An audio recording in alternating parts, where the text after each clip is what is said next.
Mary Jane nga pala ng Masbate. 14 na taong gulang lamang nang mangyari ang kwento. Isang gabing medyo makulimlim nang magsimula yung lahat noon. Ang nanay ko ay nagtatrabaho sa Maynila, kaya kami lamang ng kapatid kong 5 taong gulang lang noon at yung tatay ko yung magkasama sa aming bahay. Pero nung gabing ito, hindi pa rin nakakauwi yung tatay ko. Ang alam ko ay nagpunta ito sa kaarawan ng kanyang kaibigan, pero hindi pa rin ito nakakauwi. Kaya naisip ko na nga noon na malamang ay napasarap na naman ito sa kanyang pag-iinom kasama ang kanyang mga kaibigan. Mga 2:00 pa lang ng hapon nung makaalis ito, at ang sabi niya ay magluto na lang daw ako ng hapunan at uuwi daw siya bago mag 7:00 ng gabi. Tinignan ko yung orasan noon, pero lagpas 9:00 na rin ng gabi. Medyo nag-alala na nga ako, lalo at hindi naman umuuwi talaga ng ganon yung tatay ko. Madalas ay mga 7:00 pa lang ng gabi ay nakakauwi na nga ito. Gustuhin ko mang puntahan siya ay hindi ko magawa dahil walang kasama yung kapatid ko. Natawagin na lang pala natin sa pangalang Ellen. Nag-aalangan din akong baka abutan kami ng ulan kapag sinama ko pa ito at puntahan nga namin si tatay. Kaya minabuti ko ngang mag-antay na lamang. Ayaw matulog ni Ellen noon hanggat hindi daw nakakauwi yung tatay namin. Nagsindi na nga ako ng kandila noon, lalo at naubos na rin yung gas ng gasera at hindi naman ako makakalabas para bumili. Wala pa kasing kuryente sa amin noon. Mga dekada 80 pa po ito. Helen, matulog ka na nga. Baka mamaya pa yung uwi ng tatay natin. Baka nga nakatulog na yun doon sa bahay ng kanyang kaibigan eh. Abutin ka lang ng umaga kapag magantay ka pa dyan. Sabi ko pa nga po noon sa aking kapatid. Pero ayaw talaga nitong matulog. Kaya naghanap na lang ako noon ng mga lumang comics at binasa ko na lang yung mga yon. Habang si Ellen naman ay hawak yung kanyang lapis at nagdodrawing noon sa kanyang papel. Habang nakadapa sa aming sahig, nagawa lang sa kawayan. Ang bahay kasi namin na yung merong papag na nakaangat sa lupa. Halos ganoon din yung karamihan sa mga bahay noon sa aming barangay.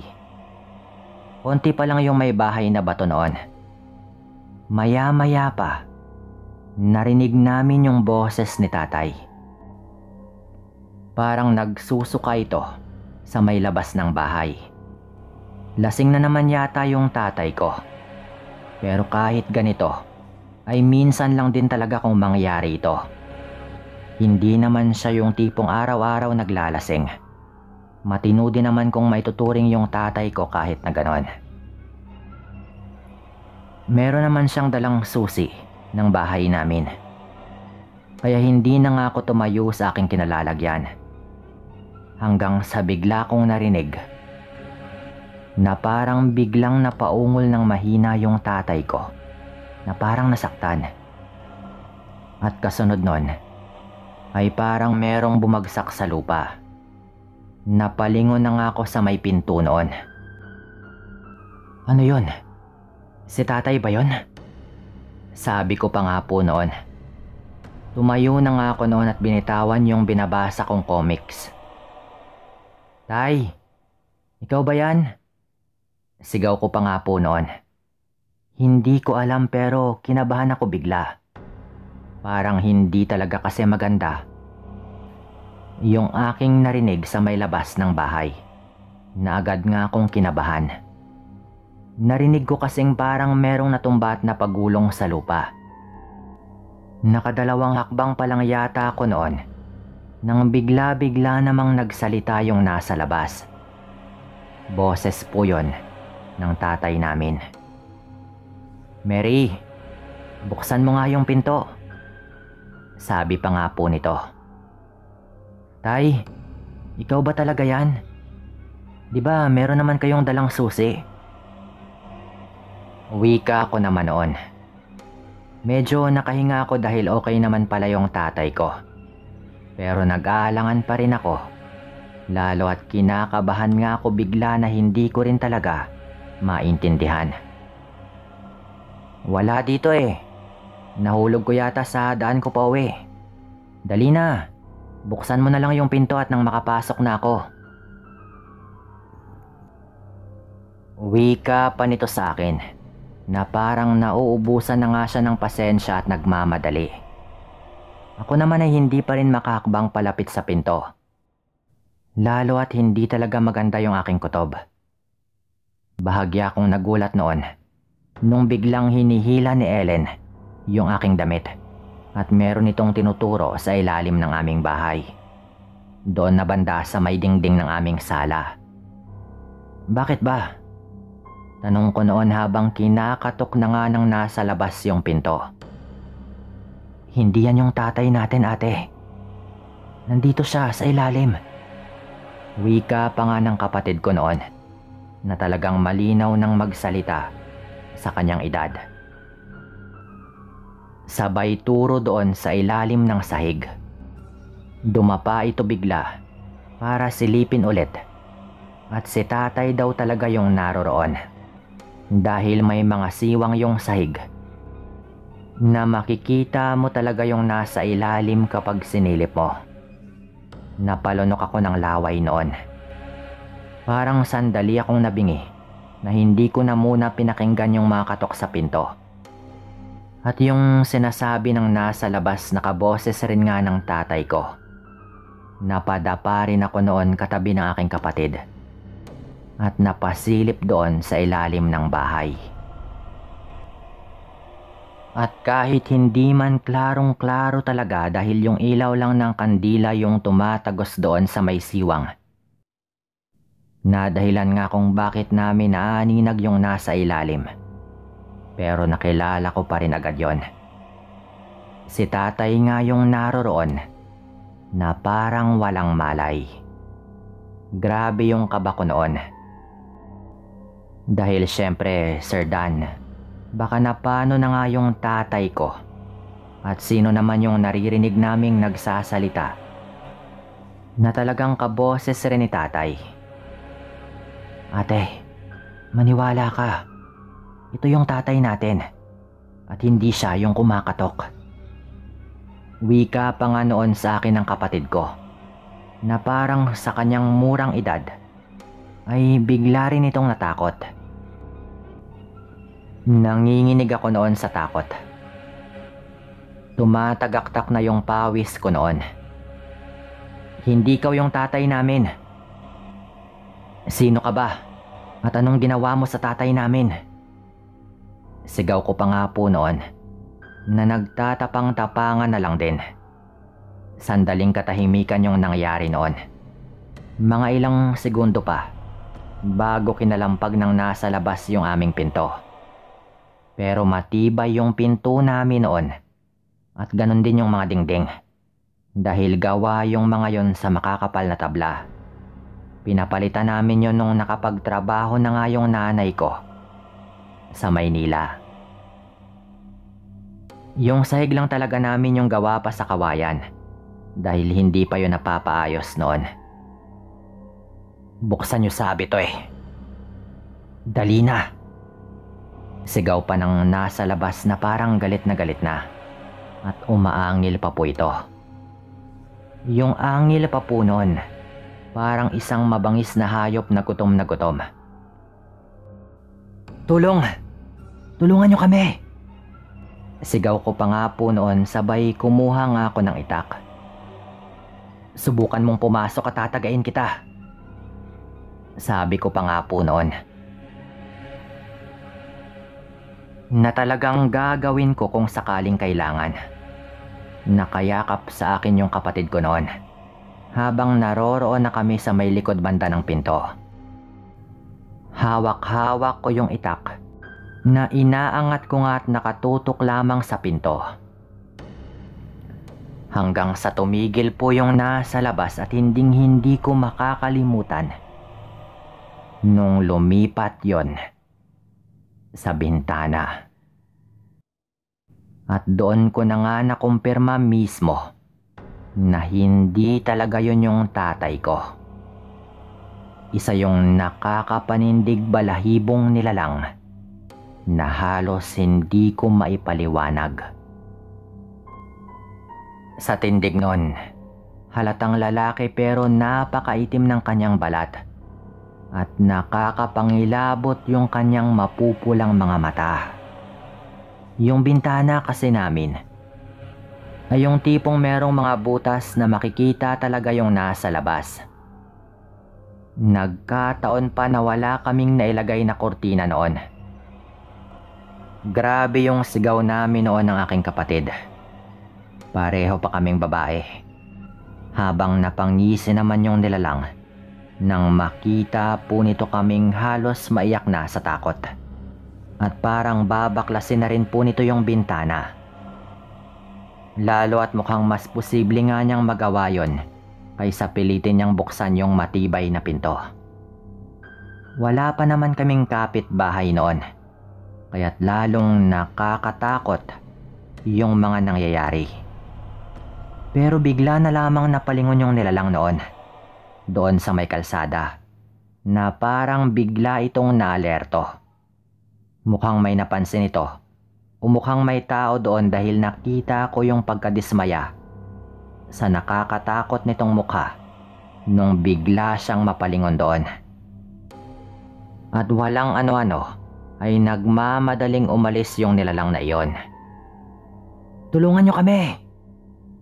Sigaw ko pa ulit noon, sa pag-asang baka meron ngang mga tao sa malapit at marinig na nga nila ako. Hindi naman ako binigo nun dahil narinig kong may nagtakbuhan papalapit sa bahay. Nakilala ko agad yung boses nila. Yung dalawang matalik na kaibigan po yun ng tatay ko. Naninong ko nga rin po pareho. "Mary, ano bang nangyari? Bakit ka sumisigaw?" Tanong nga agad ng mga ito. Nung silipin ko nga sila sa bintana at nakumpirmang sila nga yun, binuksan ko na rin kaagad yung pinto ng bahay. Nakita ko nga si Tito Arnel at si Tito Ben. Dito ko sila tawagin dahil hindi talaga ako sanay na tawagin silang ninong. "Si tatay po. Pakitignan po yung tatay ko." Sigaw ko nga agad sabay turo sa kinaroroonan nito. Nung puntahan namin ay nakahandusay si tatay doon. Grabe yung kaba ko noon. Pero agad naman itong nagkamalay nung gisingin siya ng kanyang dalawang kaibigan. Parang nabunutan ako ng tinik sa aking lalamunan noon nung makita kong nagkamalay nga yung tatay ko. Doon pa lang namin napansin yung napakabahong amoy sa paligid. Naanimoy may kung anong nilalang nakakagaling lamang doon. Alam kong aswang yung nakita kong yon. At nung tinanong nga nila ako ay hindi ako nag-alinlangan na sabihin yung mga nalalaman ko. "Aswang po yun. Kitang-kita namin ng kapatid ko. Aswang yung nasa labas ng bahay kanina na nagpupumilit na makapasok. Hindi ko alam kung dinaya lang ba niya yung aming pandinig. Pero nagawa niyang gayahin yung boses ng tatay ko kanina. Munti ko na ngang buksan yung pinto. Buti na lang at pinigilan ako nitong kapatid ko. Dahil nakita nga niya si tatay na nakahandusay sa may ilalim ng bahay. Pagpapaliwanag ko pa nga po noon. Parang nahimasmasan yung tatay ko noon sa kanyang kalasingan. At bigla nga itong nagsalita kung ano nga bang nangyari sa kanya at kung paanong nawalan siya ng malay. Nakita kong merong tumakbo bigla paikot sa ating bahay. At nang umikot nga ako sa parteng ito, ay naabutan ko rin yung hayop na yon. Hindi ako agad nakakilos nung makita ko yung nakakatakot niyang mukha.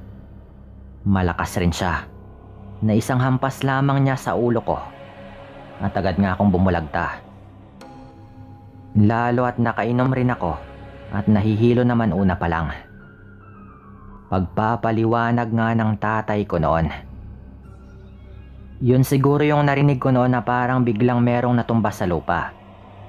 Bale, 3 pala kami yung nakakita sa aswang na iyon. At base nga sa mga nangyari, mas nauna yung nilalang doon sa may labas ng bahay. At baka paikot-ikot na doon bago pa dumating si tatay. Halata rin na kami lang talagang nasa loob yung kanyang punteriya at hindi yung tatay ko mismo. Ayon pa sa 2 kaibigan ni tatay, sumunod lang daw sila para siguraduhin lang na nakauwi na nga yung tatay ko sa bahay. Hindi naman daw nila akalaing iba palang sitwasyon yung kanilang maaabutan. Napansin namin noon na parang hindi pa rin nawawala yung amoy na talagang may kabahuan. Kaya't naghinala kami na hindi pa nakakaalis yung hayop na aswang na iyon. Napakabaho pa rin dito. Andito pa yan sa paligid. Wika pa nga ni Tito Arnel noon. Nagsindi sila ng sulo noon at 2 nga sila ni Tito Ben na naglibot-libot sa paligid. Habang yung tatay ko naman ay naupo lang sa may hagdan sa harap ng pinto ng bahay. Lalo at medyo nahihilo pa rin daw ito. Kami naman ni Ellen ay nakasilip lamang sa bintana. Alam naming nandito ka pang aswang ka. Bakit hindi ka lumabas nang magkaalaman tayo? Paulit-ulit na sinisigaw ni Tito Arnel at Tito Ben ng mga sandaling yon, habang may hawak silang sulo at kutsilyo. Hitak naman yung hawak-hawak ng tatay ko habang nasa harap siya ng aming pinto. Biglang nagsiga yung tatay ko noon. Humingi ito ng asin sa amin. At nilagyan rin nga niya ng lana na bigay sa amin ni Lolo yung kanyang siga. Amoy na amoy namin yon sa usok ng siga, habang naririnig namin na parang pumuputok-putok doon sa siga yung maraming asin na inilagay ni tatay doon. Ayaw mo pa ring lumabas? Kaya mo bang tiisin yung amoy? Lumabas kang hayop ka. At nang makaganti man lang ako sa'yo, naunahan mo lamang ako kanina. Sigaw pa nga ng tatay ko noon. Galit siya pero halatang kalmado pa rin. Hinahalughog naman nila Tito Arnel yung mga damuhan. Maya-maya pa, ikinagulat na lang po naming lahat noon na mula sa malaking puno ng mangga sa hindi kalayuan sa bahay namin ay may bigla-bigla na lang na lumipad at umalingaw-ngaw sa paligid ang napakalakas na huni ng wakwak. Tama nga kami noon. Hindi pa tuluyang nakaalis yung hayop na aswang. Nagsigawan sila Tito Arnel noon dahil may animoy napakalaking paniki daw na biglang lumipad mula doon sa puno ng mangga. Mukhang tumakas na nga rin po yun. Mukhang hindi nga nito kinaya yung amoy ng usok na merong halong lanang pangontra at dinagdagan pa ng asin. Manghihina daw kasi yung mga aswang kapag patuloy nilang maamoy yung usok na iyon. Hanggang sa unti-unti na lamang naglaho yung huni ng wakwak na aming naririnig. Doon na lang dinatulog noon yung 2 kong ninong para makasiguro. Kinabukasan ay nagpunta nga kami sa albularyo. Nagpagawa kami ng proteksyon. At ayon sa albularyo, mukhang dayo lamang daw yung aswang. At pinuntirya nga kami nito nang mapansin itong wala kaming kasamang lalaki o sino mang matanda sa bahay namin. Dahil kami lamang ng kapatid ko yung naiwan noon. Nagsabit nga kami ng mga pangontra noon sa mga pinto at bintana. Hindi na rin umuuwi ng gabi yung tatay ko noon. Hingi ito ng hingi ng tawad sa amin. Dahil kung hindi daw sana siya ginabi ng uwi sa pag-iinom, ay baka hindi raw namin naranasan yung katatakutang yon. Pero pasalamat na lang din kami at walang napahamak noon. Dito ko na rin ito tatapusin. Maraming salamat sa lahat ng mga nakinig at paalam.